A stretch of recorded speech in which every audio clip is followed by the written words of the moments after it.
Buenos días. El caso lo vamos a presentar Javier Carrillo, que es mi corre de anatomía patológica, y yo, que soy residente de nefrología.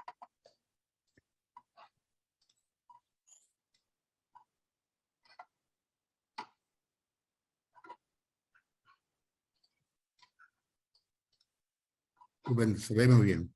¿Lo veis bien? Sí, muy bien. Perdón, ¿trabajáis, como dice aquí, en el Hospital Regional En- Universitario Sí. de Málaga? Sí. Sí. Antiguo Carlos Haya. Bueno, pues el título de nuestro caso es lesión vascular renal y anemia hemolítica microangiopática en nefritis lúpica. Se trata de una mujer de 26 años con antecedentes de interés lupus eritematoso sistémico diagnosticado en el 2013, que en ese momento tenía afectación cutánea, articular y renal. En el momento del diagnóstico tenía función renal normal y proteinuria de 2 gramos en orina de 24 horas. Tenía también un síndrome antifosfolípido secundario con infartos renales y trombosis en la vena cava inferior infrarrenal. Se le hizo una primera biopsia en octubre de 2013 con muestra insuficiente y se inició tratamiento con corticoides a dosis alta y microfenolato. Se realiza nueva biopsia en julio de 2014 por persistencia de la proteinuria y se diagnostica de nefritis lúpica proliferativa, difusa y membranosa.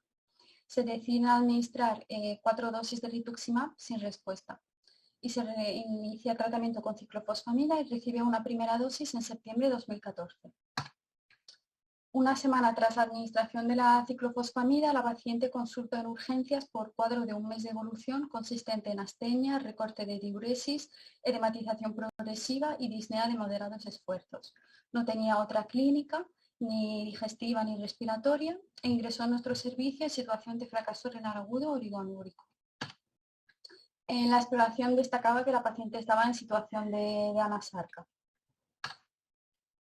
En la analítica destacaba anemia con hemoglobina 9,1, plaquetopenia, una creatinina de 2,5, una LDH elevada, aptoglobina baja y complemento bajo también, tanto C3 como C4. Se le hizo frotis sanguíneo con esquistocitos y en cuanto a la autoinmunidad tenía ANCAS negativos, ANA y anti-DNA y anti-SSA positivos. Se le ha hecho también una ecografía renal que era más o menos normal, salvo una ligera disminución de la diferenciación corticomedular y una radiografía de tórax que era normal. Y posteriormente se hizo biopsia.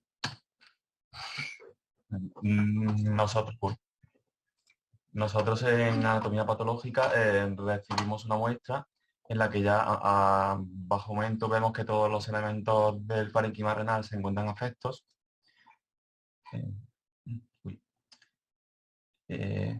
Empezando por el intersticio, vemos un infiltrado inflamatorio de tipo crónico moderado asociado con un daño epitelial en los túbulos con degeneración de células espumosas.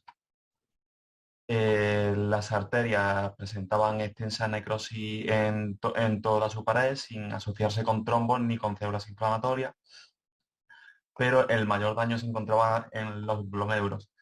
De los 22 que encontramos en la biopsia, ninguno estaba globalmente esclerosado, pero todos presentaban proliferación celular y muchos de ellos incluso imagen de semiluna. La proliferación celular es de tipo endocapilar, difusa. Estas células inflamatorias llegan a obstruir las luces de los capilares en algunos puntos y los capilares presentan las paredes engrosadas, dando imágenes en asas de alambre. Bueno, en esta imagen también podemos ver algunas de las semilunas de tipo celular que encontramos en la biopsia. Estas semilunas en algunos glomérulos llegan incluso a abrazarlos completamente, formando semilunas de tipo circunferencial. En esta imagen con técnica de plata podemos ver algunas de estas semilunas y también con esta técnica pudimos poner en evidencia la presencia de imágenes de dobles contornos e incluso de proyecciones espiculadas de la membrana basal a modo de spikes.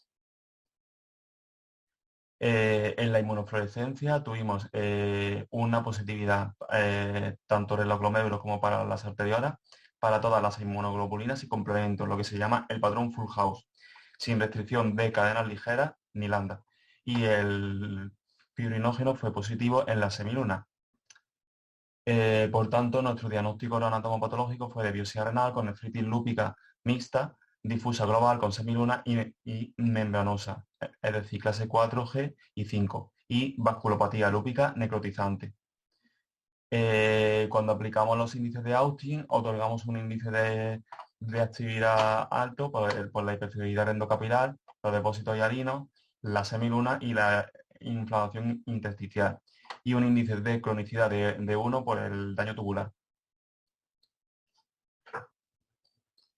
Con los datos de la biopsia se decide continuar tratamiento con corticoides. Había recibido ya una dosis de ciclofosfamida y se continuó con el tratamiento. Se inició plasmaféresis a días alternos, que recibió en total 10 sesiones, e inmunoglobulinas, una dosis acumulada de 2 gramos por kilo.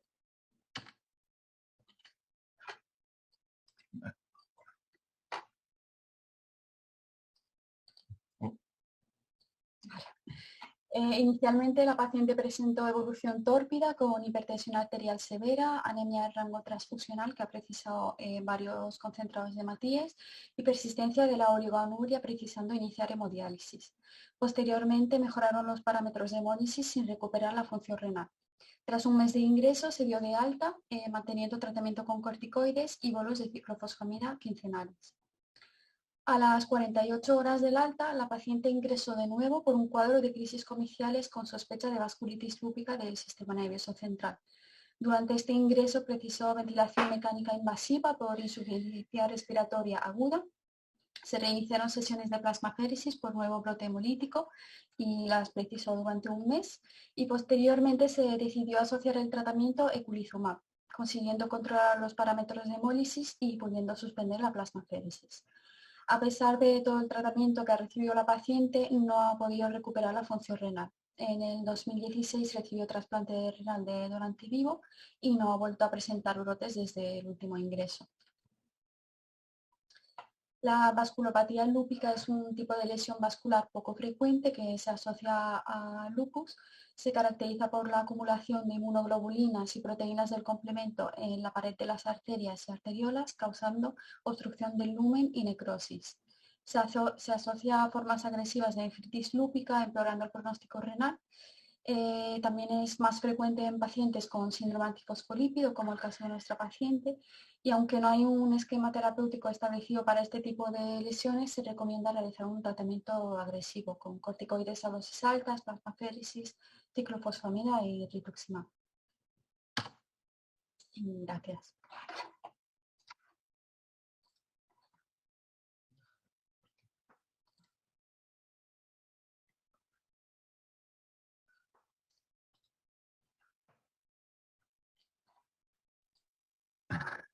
Muy bien. Perdón, que es que no me había picado sobre el micrófono y el vídeo y no salía nada. Bueno, yo lo primero que quiero hacer es felicitaros porque la presentación me parece excelente, sobre todo porque nos dais tiempo para haceros preguntas, que van a ser unas cuantas, pero van a ser muy razonables porque de alguna manera lo ha resumido al final, no cuestionamiento, sino la dificultad de tomar decisiones en situaciones tan graves como la que esta paciente ha presentado. ¿En el foro hay alguna pregunta que se quiera hacer? ¿Alguien quiere hacer una pregunta? Hay una, en la preguntas y respuestas, Preguntas y hay una respuestas. pregunta hecha. ¿Dónde está eso de las preguntas y respuestas? Eso me pilla de nuevas. Al lado del chat. Al lado del chat. El chat está aquí. En el menú. Preguntas y respuestas. Lleva razón. Sí, ya lo he visto.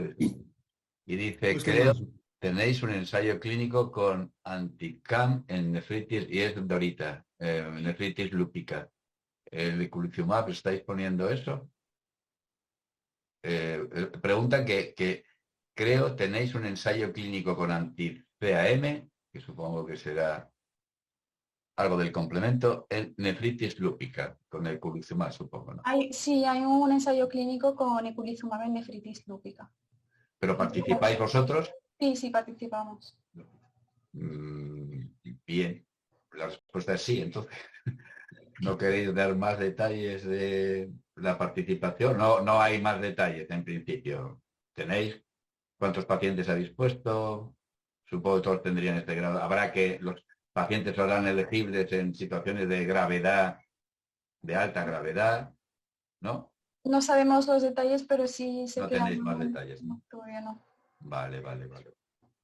Muy bien. ¿Alguna pregunta más por ahí? Aquí hay un 2 en preguntas. Sí. Dice, parece que Dorita no puede aparecer por aquí porque hace las preguntas por este sitio. ¿Tenéis algún paciente incluido?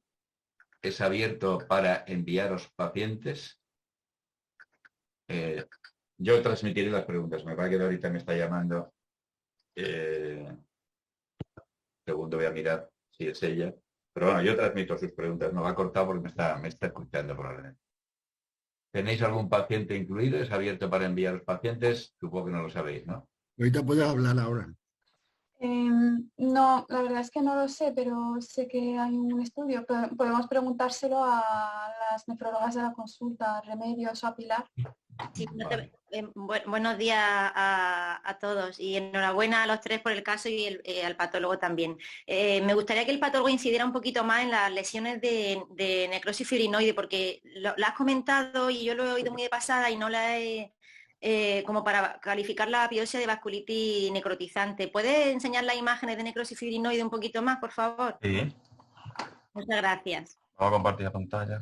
Que ya escriba Remedios Toledo para ver si, hombre, son casos muy raros, la verdad, que para incluirlo, pero bueno, enhorabuena que tenéis el ensayo clínico abierto y está bien que lo digamos para que si tenemos algún caso parecido, lo podáis incluir y aumentar la muestra, claro, y se beneficie el paciente. Bueno, el espectro de las lesiones Ay. del lupus.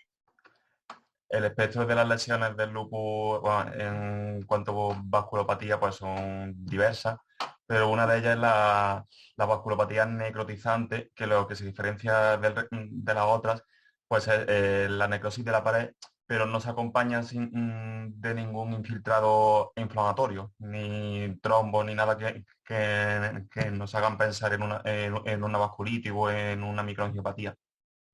Eso es lo que... Vale, ahí están la pared de los vasos con la necrosis fibrinoide. Claro, ¿no? esto Es es... similar a la de la vasculitis ANCA y, vamos, puede darse con células inflamatorias o no. En este caso no. Bueno, a lo mejor hay alguna por allí, no la sé visualizar bien. La vasculitis ANCA tendría mucho más infiltrado también. Bueno, y acompañarse con ANCA positivo en la analítica. Sí, claro, pero me refiero que en la vasculopatía necrotizante lúpica, la inflamatoria, que es similar a la de la vasculitis ANCA, también puede darse con célula inflamatoria, ¿no? Aunque en este caso no. No, la vasculopatía necrotizante es una cosa y luego está la vasculitis lúpica, digamos, que es la que sí tiene más infiltrador inflamatorio. Exacto, son dos entidades Son como dos diferentes. entidades, digamos, como dos formas de Sí. manifestarse Sí. la misma patología, ¿no? Sí, eso es lo que ayer comentábamos de las diferentes formas de afectación vascular en la nefropatía lúpica. Esto que estáis presentando vosotros, como habéis comentado, es una forma de de nefritis lúpica, llamámosla clásica, proliferativa, y bueno, la habéis clasificado como 4G y con un componente membranoso, con un 5. Una pregunta que os quería hacer ahora un poco porque parece que la tendencia actualmente es a no separar la global con la segmentaria o de la segmentaria, porque no parece que tenga trascendencia a la hora de tomar decisiones clínicas. Eso lo hablo con el patólogo, lógicamente. Sí, bueno, ¿Qué piensas de eso? en nuestro servicio seguimos informándolo según las clasificaciones, vamos a ver, la del NIH 2003, histórica, ¿no? claro. Bueno, el artículo de Bajema que todos repetimos, que creo que es del 2018, es bastante posterior a eso, vamos a ver, reciente de todas maneras, pues parece que la verdad que yo no sabría matizar la cuestión. Muy bien. Remedios Toledo pone aquí, yo tengo un poco de follón, Remedios Sí. Toledo Remedios puede- aquí y que... ¿Se me Perdón. oye? Sí, Reme, sí. Habla ¿Sí? y si no... Hoy calla para llevo un siempre, rato, Remedios. Habla. llevo un ratito queriendo intervenir y no encontraba la tecla adecuada. El botón. Bueno, buenos días. Que no es culpa nuestra, Reme. Vale. No, he sido yo finalmente. Ok, bien. Me gustaría comentaros alguna cosita de este caso. El eculizumab, bueno, como sabéis, es un inhibidor de la vía alterna del complemento y bueno, pues que es el tratamiento de elección actual en la microangiopatía trombótica. También parece que es eficaz la nefritis lúpica y es lo que se ha comentado, ¿no? Que se está llevando a cabo un ensayo clínico en nuestro centro que estamos participando, está abierto este ensayo y nos podéis enviar pacientes, por supuesto, para que los podamos incluir. Y bueno, es un ensayo en fase 2 y sí que parece que bueno, que van bien los inhibidores del complemento para estos pacientes, porque hay una implicación, una activación de la vía alterna del complemento en pacientes con nefritis lúpica. Así que bueno, os comento que en este ensayo pues, que está abierto y que se pueden incluir pacientes. Se incluyen pacientes no solo de nefritis lúpica, sino también de otra enfermedad renal, la nefropatía IgA. Nosotros hemos incluido pacientes con nefropatía IgA, pero no hemos incluido todavía ningún paciente con nefritis lúpica. Vale, Remé, si no hubiese tenido la anemia hemolítica o microangiopática y la hemólisis en el froti, a esta paciente le hubiese dado el eculizumab. Pues si no lo hubiese tenido... Solo por las lesiones esas de vasculitis necrotizante de la biopsia. Claro, en ese momento, esto ocurrió hace unos años, este caso es un caso un poquito antiguo, entonces en ese momento no había evidencia de eculizumab en nefritis lúpica como tal, ¿no? Ahí lo utilizamos porque sospechábamos que podía haber lesiones de microangiopatía trombótica. Pero no la había. Para tratar la nefritis lúpica. No, es verdad que no había lesiones de microangiopatía trombótica. Cuando uno revisa la literatura, encontramos que estas lesiones de vasculitis, que son tan poco frecuentes y hay muy pocas series descritas en la literatura, sí que encontramos que todos esos pacientes, aunque no tengan microangiopatía trombótica en la biopsia, sí que expresan una anemia hemolítica microangiopática, plaquetopenia, trombopenia, LDH alta, sin que haya microangiopatía trombótica en la biopsia. En el fondo comparten que hay un daño endotelial y quizá esto desencadena esa anemia hemolítica microangiopática. Ese era el razonamiento. Vale, y qué bonito. Por eso el eculizumab finalmente resulta útil también en estos pacientes.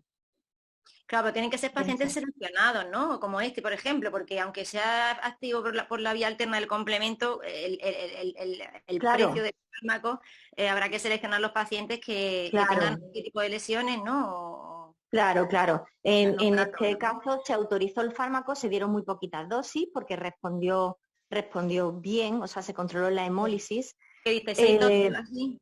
Ahí se autorizó, costó un poco que se autorizara, pero conseguimos administrar a la paciente unas cuantas dosis. La verdad que nos permitió controlar ese cuadro hemolítico tan severo que tenía la paciente. Una pregunta para Remedios y para Umaima, simultáneamente. No recuerdo qué habéis comentado del complemento, los niveles de complemento de esta paciente, porque un dato importante sería tener el C4 normal y el C3 disminuido. Eso se produjo porque no recuerdo los niveles de complemento. Tenía hipocomplementemia tanto a expensas de C3 como de C4. Lo que quiere decir que la activación era por la vía clásica, no por la vía alterna, en principio. Así que quizás eso puede ser doble. Claro, obviamente si el C3 está abajo puede ser doble, pero si el C4 está abajo, no puede ser, sino es por la vía clásica. Si además se añade la vía alterna, no lo sabemos porque no tenemos factores correspondientes a la vía alterna que no sea el C3. Pero bueno, ese quizás habría sido un dato. ¿Qué edad que tenía de C3 y C4? Que no me acuerdo. La pregunta es porque no me acuerdo. Te lo digo. Tenía el C3 en 43 y el C4 en 11. Claro, es que igual en este caso... igual en este caso, como es más antiguo, pero ahora este caso igual sí que pediríamos la analítica funcional del complemento, ¿verdad? Bueno, se hizo un estudio genético, tenía una mutación Eso. del complemento, pero no era significativa, no explicaba. Un polimorfismo, sin más. Claro, porque en realidad el papel que va a tener aquí la vasculopatía, que si tiene anemia hemolítica microangiopática y trombopenia, ¿qué plaquetas tenía? Que no me acuerdo tampoco. Es que no me... 85.000 35, ¿no? plaquetas. O sea, que hay que pensar que en efecto algo de lesión en las paredes de los vasos, en las paredes de los vasos podían tener un papel en la lesión, en esa lesión, pero se acompañaba de todo un despliegue de lesiones típicas de la nefritis proliferativa, ¿no? Y en consecuencia, pues la función renal y la lesión general quizás habría que pensar que se parece más a la clásica del lupus, pero es muy interesante el caso precisamente porque nos permite no discutir, sino comentar sobre esos aspectos que ayer sobre los que ayer quedó un poco, creo yo, un poco oscura la situación, ¿no? Bueno, Reme, el análisis genético sí, pero análisis funcional pedisteis de este... También, sí, porque bueno, luego esta chica se estudió para trasplante y tal, y ya se completó el estudio, y el estudio funcional resultó normal, y el estudio genético pues no encontró ninguna mutación de la vía alterna del complemento. Vale, de muchas los gracias. genes reguladores de esta vía. Hombre, Que lo sí, que ayer se vio, Enrique, no quedó oscuro, es que ayer era una vasculopatía lúpica, no tenía que ver, no era necrotizante, era solo depósitos, vasculopatía bien, lúpica. seguimos. Claro, es que hay varios tipos de lesiones vasculares. Claro, las de ayer no tienen nada que ver con las de hoy. Las de hoy son necrotizantes, las de ayer eran inmunocomplejos depositados y con las atalambre, los pseudotrombos y el hino, pero... Y hoy es necrotizante. Bien, creo que eso daría para más larga discusión y deberíamos de dejarlo ya para no reincidir en la misma cuestión. Vamos a pasar a otro aspecto. Le habéis puesto, o se le puso, probablemente por el dramatismo de la situación, se le puso de todo. La plasmaféresis, ¿creéis que está indicada?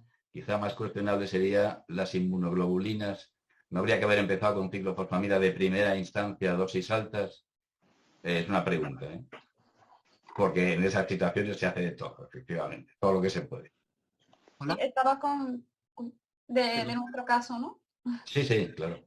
Sí, se le había administrado una primera dosis de ciclofosfamida y se continuó con la ciclofosfamida. Y la plasmaféresis fue también porque no se conseguía controlar la hemólisis, pero sí se fue a por todo porque no respondió en ningún momento esta paciente al tratamiento que se le administraba. Quiero decir que como cosa, digamos, a pensar en casos de este tipo tan dramáticos y dado que corren alto riesgo de tener complicaciones graves por tanto tratamiento, tan numerosos, a veces a lo mejor es preferible estarse quietecito un poco, esperar a que el riñón se tranquilice de alguna manera y después plantearse lo que al final se acabó planteando, aunque es un caso, es una anécdota, ¿no? Que es el trasplante. Cuesta trabajo, ¿no? No intentar muchas cosas, ¿no? Porque realmente este es un buen ejemplo. Las inmunoglobulinas, por ejemplo, es algo que, bueno, ¿qué papel pensáis, el tratamiento me refiero, ¿no? ¿Qué papel pensáis que una enfermedad en la que pensáis que hay algún tipo de fenómeno vascular, entre comillas, si no trombótico, al menos isquémico, ¿no? Pueden ejercer las inmunoglobulinas, una de cuyas complicaciones, que es la trombosis, es la más probable. Insisto en que este es un caso muy problemático y que uno acaba haciendo de todo, o sea que no es cuestión de que no sea esa la situación. Pero un fármaco como las inmunoglobulinas, por ejemplo, que pueden dar lesión, que pueden suponer lesión trombótica, si tratamos una situación que de base pensamos que es más trombótica que otra cosa, puede ser un problema. La idea es esa que os transmito. A lo mejor a veces es preferible estarse quietecito, poner la ciclofosfamida, esperar a que actúe, los pulsos de 6-metil, que siempre son asequibles, ¿no? Y, bueno, si el riñón se pierde, pues se puede plantear el trasplante, que es una opción muy razonable, y es para destacar esa cuestión, que el trasplante renal en estos pacientes hace que las cosas vayan bastante bien. No ideal, pero bastante bien. Pregunto, ¿inmunoglobulinas en esta situación pensabais que ibais a obtener algún resultado o se puso porque hay que poner lo más que se puede? Yo creo que ha sido más bien porque esta paciente no respondía y se ha intentado con todo lo que se podía. Sí. Supongo que es así, remedios, Sí. claro, lógicamente. Sí, Porque efectivamente. haríamos todos, vamos. Efectivamente, íbamos a por todo. La chica, comentar que no solamente nos preocupaba el riñón, la chica tuvo afectación neurológica, tuvo un cuadro de crisis comicial, o sea, fue un cuadro de una gran severidad. Ya no solo el riñón que terminó perdido y en diálisis, es que tuvo afectación cerebral que bueno, pues la llevó a tener una estancia en la UCI, a estar intubada. En fin, fue un cuadro bastante severo. Era necesario controlar la vasculitis. No, sí, yo estoy de acuerdo, que la vasculopatía que tenía, quizás deberíamos de usar los dos términos diferenciando, porque cuando hablamos de vasculitis nos referimos efectivamente a vasculitis necrotizante, tipo ANCA positivo o sin necesidad de ser ANCA, y cuando hablamos de vasculopatía nos referimos a esa forma específica del lupus, que es la vasculopatía lúpica, así es como se denomina, y es lo que ayer concluimos, ¿no? Pero bueno, aparte de eso, claro, vuelvo a lo mismo. En efecto, si tuvo crisis comiciales, quiere decir que tenía un problema neurológico importante. Pero claro, puede ser también que las crisis se tratan con antiepilépticos y se relaja y conforme el paciente vaya mejorando. No estoy diciendo que, insisto, pero que, bueno, este es el escenario que se plantea en este tipo de pacientes.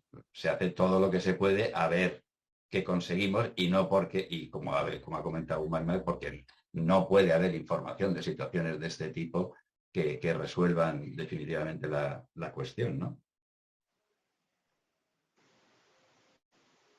Digo yo, vamos.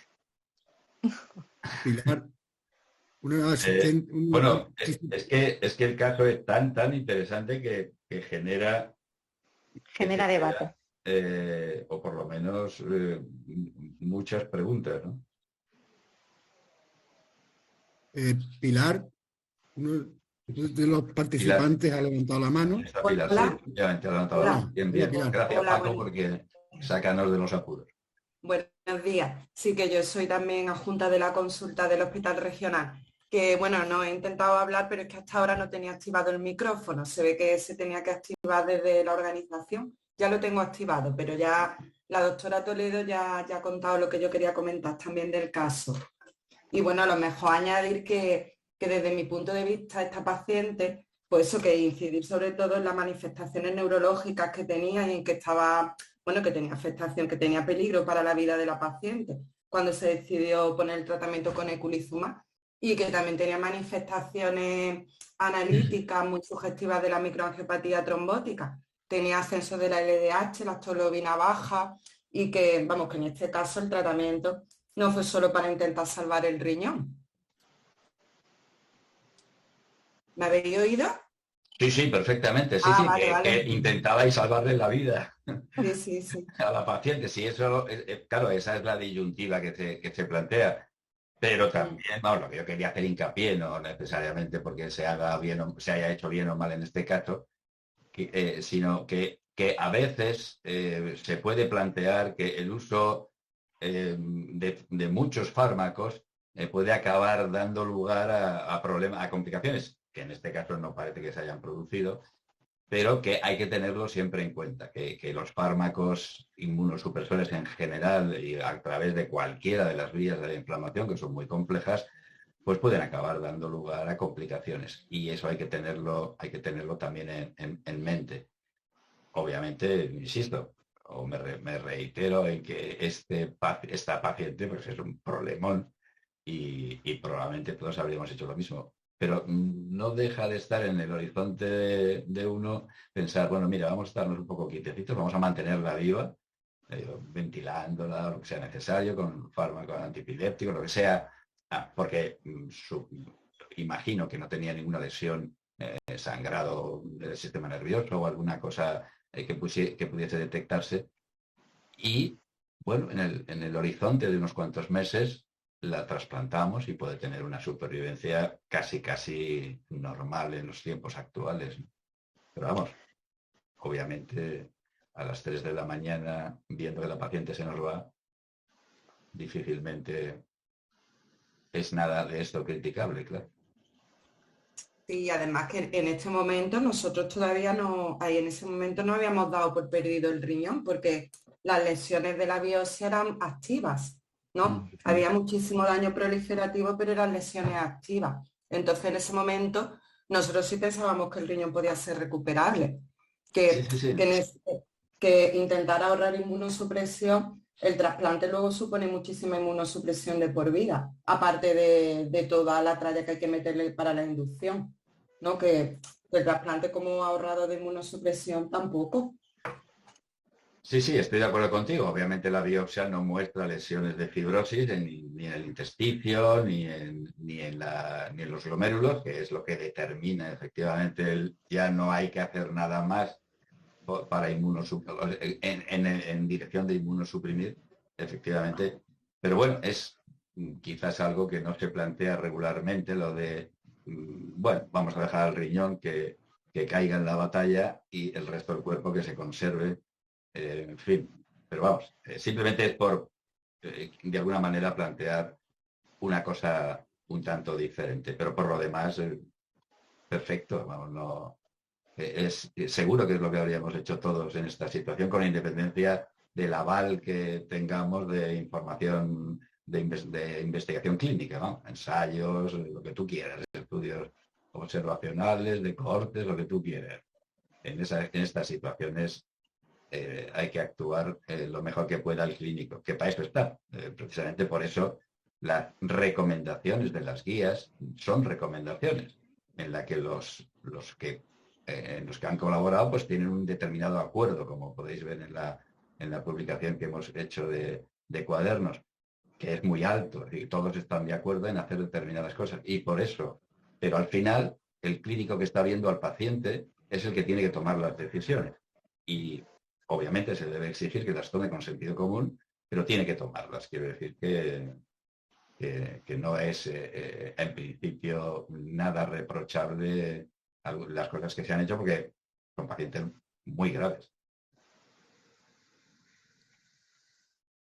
Sí, sí. Muy bien. Perfecto. Bueno, pues excelente, vamos. A mí me ha parecido un caso muy oportuno. Dentro de que se han presentado pocos casos, pero los que se han presentado hacen mucho hincapié, ya lo comenté ayer, sobre la lesión vascular en la nefritis lúpica, que llama mucho la atención, pero esta paciente es un modelo de las dos cosas, ¿no? O de las tres, porque el intersticio también estaba, aunque hablabais un poco de algo de cronicidad en el intersticio, pero me ha parecido entender, pero bueno, los tres espacios del riñón estaban estropeados de verdad, ¿no? El glomérulo, el intersticio y los vasos. Bueno, pues yo creo que ya está, ¿no? ¿Alguien tiene que comentar algo más? ¿Se me escapa alguna cosa? Vale. No, ¿no? Paco, tú no ves nada por ahí, nada, ¿no? Nada. Vamos con el siguiente caso. Pues sí. Pues muchas gracias, Oumaima. Bueno, Y el el siguiente patólogo no sé caso cómo se tiene... llama. Espera, el patólogo no sé cómo se llama, pero también. Álvaro. Javier. Javier, pues muchas gracias. Por cierto, me aprovecho para comentar algo que se comentará en el vídeo de la patóloga que va a presentar estos.